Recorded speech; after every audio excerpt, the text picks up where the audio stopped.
રાજપૂત સોલંકી કુલના વજેરાજીના દીકરા બે સવરાજજી સામતજી સવરાજજીના દીકરા જેતમાલ છે. એક જૂના જમાનાની વખતની વાર્તા છે. ધનતેરસ દિવસે ગામમાં બાદશાહના સૈનિકો આવ્યા અને ગાયોનું ધન ગામમાંથી લઈ જતા હતા. એક માણસ જોઈ જાય છે. તેણે ગામમાં ઢોલ વગાડ્યો.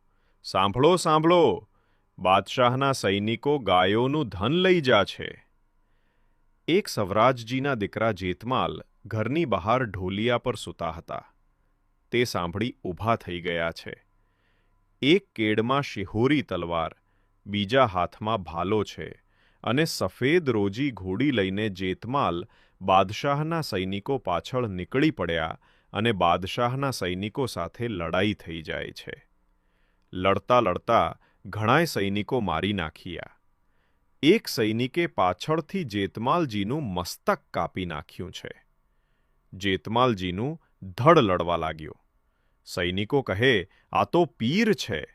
તેમના પગમાં પડી માફ કરો, ગાયોનું ધન મૂકીને જતા રહે છે.